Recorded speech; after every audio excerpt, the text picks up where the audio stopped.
Assalamualaikum warahmatullahi wabarakatuh. Waalaikumsalam warahmatullahi. Jumpa lagi bersama kita di program acara Sering Sharing. Sharing ringan, biar nggak ada yang keberatan. Siap. Alhamdulillah siang hari ini kita kedatangan tamu yang istimewa. Beliau adalah seorang praktisi dakwah dan juga akademisi serta pemerhati anak-anak muda.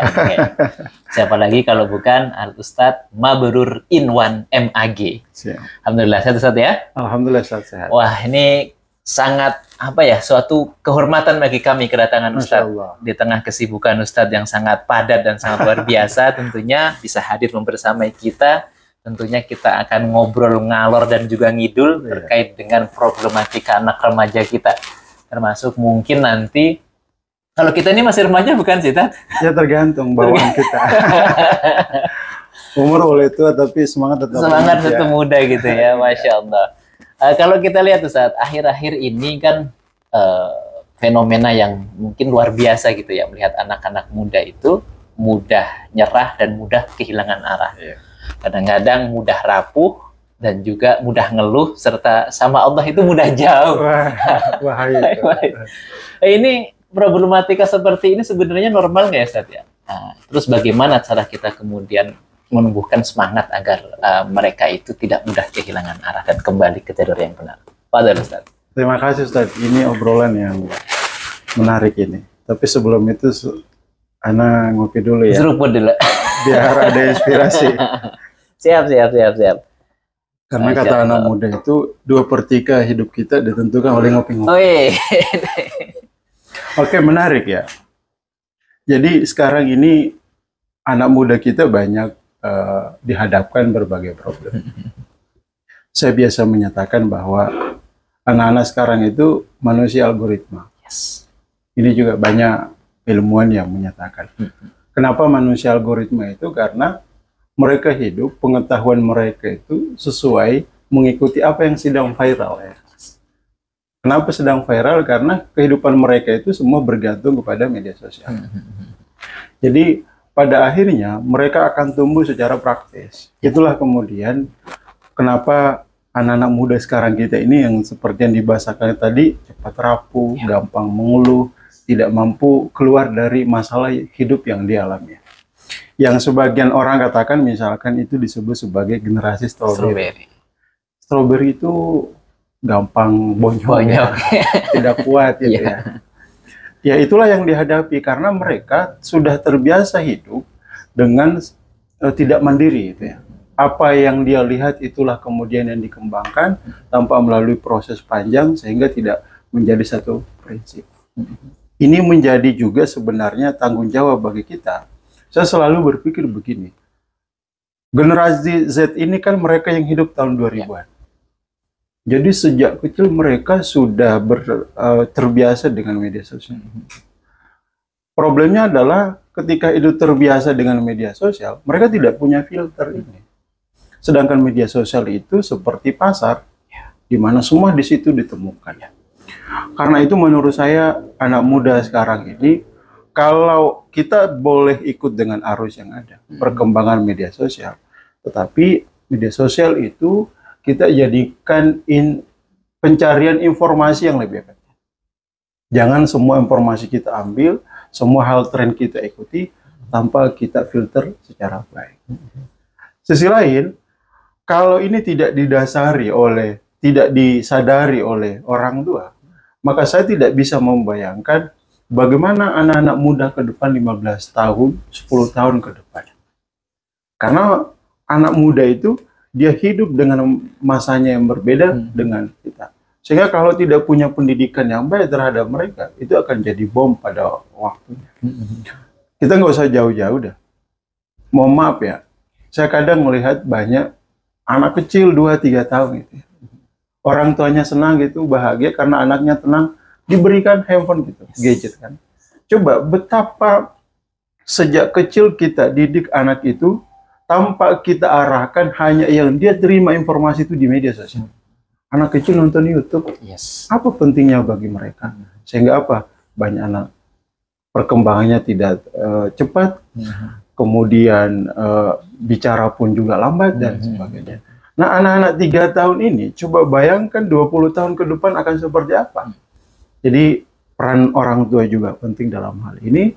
Yang kedua adalah anak muda harus bijak, memilah dan memilih apa yang menjadi tontonan mereka. Saya pikir itu, Ustaz. Lalu bagaimana kalau saat ini pentingnya literasi mungkin? Nah, ini kan perlu kita genjot kembali pentingnya literasi. Literasi apapun terkait dengan digital, terkait dengan sosok yang mungkin jadi panutan dan sebagainya. Lalu bagaimana kita ini mengenalkan kepada generasi-generasi sekarang ini tentang pentingnya sebuah literasi. Kan sekarang ini jujur, anak-anak di sekitar kita itu sudah mulai malas baca. Betul. Malas baca, budaya membaca itu Masya Allah sudah pudar. Kalau dulu kita ingin sesuatu dan ingin mendapatkan informasi itu harus membaca dan nyari bukunya, bahkan semasa kuliah pun cari referensinya. Referensi itu harus benar-benar buku. Betul, kalau sekarang kan kita lihat tinggal di googling aja sudah muncul itu referensi dan sebagainya. Ini bagaimana kemudian Ustaz untuk menguatkan kembali minat bakat anak-anak generasi sekarang ini terkait dengan pentingnya literasi. Oke, Ustaz. Jadi ini yang jadi problem juga ya. Sekarang itu khususnya di kampus nih. Saya kebetulan mengajar di beberapa tempat ya. Kalau kita dulu kuliah, Ustaz, itu kita datang ke perpustakaan, nyari buku dan sebagainya. Sekarang mahasiswa, anak-anak muda, jarang sekali yang beli buku. Coba ya, saya pernah bertemu dengan mahasiswa satu semester, berapa beli, sekarang mengoleksi buku berapa? Baru 2 selama 8 semester. Nah, jadi literasi ke depan ini jangan kemudian kita ini harus ada pola baru yang kita harus buat. Jadi literasi itu jangan hanya kita maknai, dia harus banyak membaca buku, tapi momentumnya kita harus ubah. Misalkan begini, kita punya kebiasaan menyebarkan nilai-nilai kebaikan. Kita desain dengan semaksimal mungkin yang bisa membangkitkan motivasi anak-anak muda, walaupun itu hanya sepatah kata. Karena kalau disuruh mereka baca, pasti ngantuk duluan, malas baca. Nah, peran kita adalah kemudian, bagi kita pegiat literasi ini, bangkitkan generasi anak muda itu dengan cara yang sesuai dengan kemauan mereka. Kalau mereka diajak duduk baca buku kan bukan zamannya mereka lagi. Tetapi bagaimana media sosial ini kita warnai dengan hal-hal yang positif yang membuat mereka terdorong untuk memahami sesuatu. Karena literasi ini kan bukan sekedar kita membaca, tetapi ada pemahaman, ada penghayatan, yang pemahaman dan keilmuan ini berdampak kepada perilaku kita. Kenapa anak-anak muda sekarang ini kemudian hidupnya secara praktis misalkan? Apa-apa harus tidak melalui proses. Ya karena mereka problem mendasarnya itu adalah di literasi itu. Mereka jauh di literasi, mereka lebih banyak menonton hal-hal yang tidak penting. Mereka mengikuti hal bacaan-bacaan yang tidak terlalu mendukung pengembangan kemampuan dia. Nah, ini tugas kita bersama, para dai, para aktivis, para influencer. Mari kita buka ruang di mana hal-hal yang bermanfaat itu sering diakses anak-anak muda kita.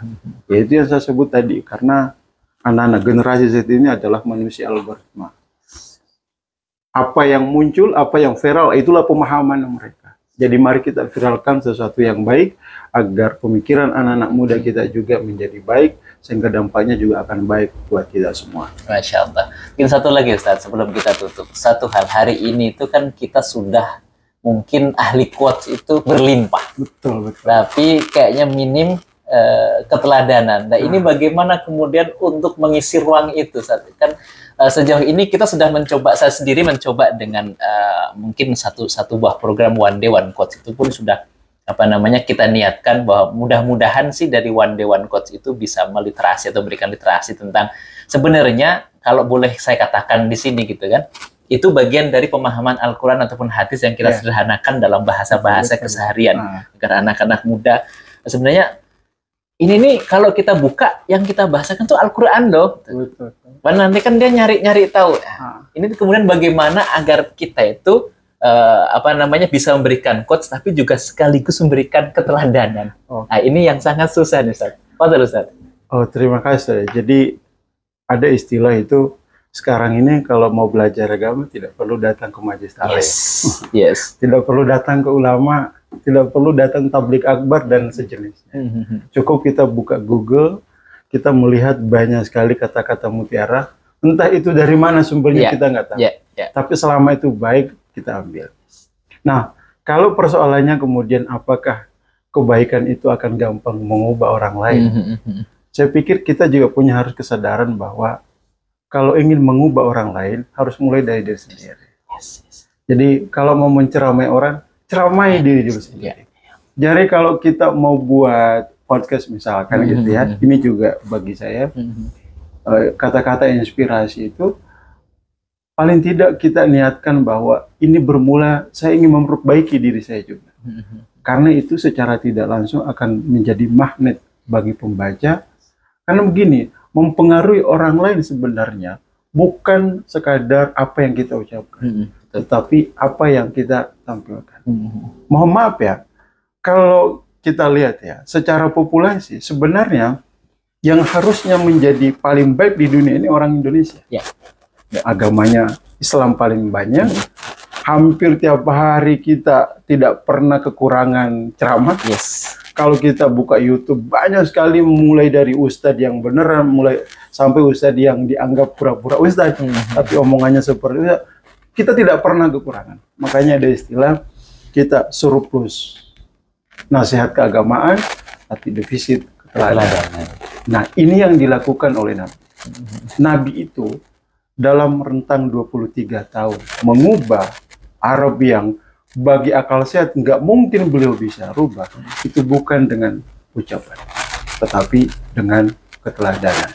Beliau mengucapkan satu kali, keteladanan beliau berkali-kali, sehingga itulah yang mempengaruhi orang lain untuk berubah.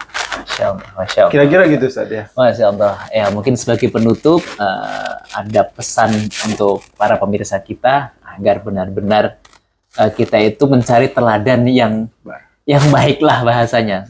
Kalau ini momentum Maulid, berarti kan Nabi kita Nabi Muhammad SAW itu merupakan sebaik-baik teladan, bahkan keteladanannya pun tak akan pernah lekang oleh zaman. Oke, terima kasih. Kalau kita ingin mencari keteladanan, belajar tentang agama, maka arus utama yang harus kita pegang adalah akhlak. Karena Nabi Muhammad itu yang dibawa adalah akhlak. Kalau belajar agama pada seseorang, dia kiai mengatasnamakan kiai ulama, tapi ajarannya, ceramahnya, pesan-pesannya jauh dari akhlak, berarti itu bukan ajaran Nabi. Walaupun orangnya mengatasnamakan dia kiai. Karena Rasulullah itu sumbernya semua prinsip ajaran agama adalah akhlak. Makanya ayat itu, innama yakhsyallah min ibadi al-ulama, hanya ulama lah yang takut kepada Allah di antara hambanya. Artinya apa? Ulama takut seperti apa? Ulama yang mengajarkan ilmunya mendekatkan kepada manusia, ulama yang mengajarkan ilmunya, dengan ilmunya kita makin dekat dengan Tuhan, ulama yang dengan ilmunya kita dekat dengan akhlak. Karena ilmu itu mendekatkan kita kepada akhlak, mendekatkan kita kepada manusia, dan mendekatkan kita kepada Tuhan. Saya pikir itu saya. Masya Allah, sangat luar biasa. Jadi kalau bisa kita simpulkan apa yang kita bicarakan atau diskusikan hari ini, sebenarnya masing-masing kita itu berpotensi untuk menjadi teladan ya Ustaz ya. Dimana kalau kemudian bacaan yang paling patut kita jadikan bacaan itu adalah bacaan diri kita sendiri.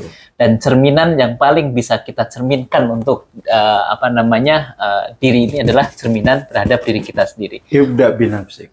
Mulai dari diri sendiri. Masya Allah. Ini sangat luar biasa Ustaz. Mudah-mudahan yang sedikit ini senantiasa mendatangkan kebermanfaatan untuk kita semua. Tetap pantengin terus program acara kita yang sangat luar biasa ini.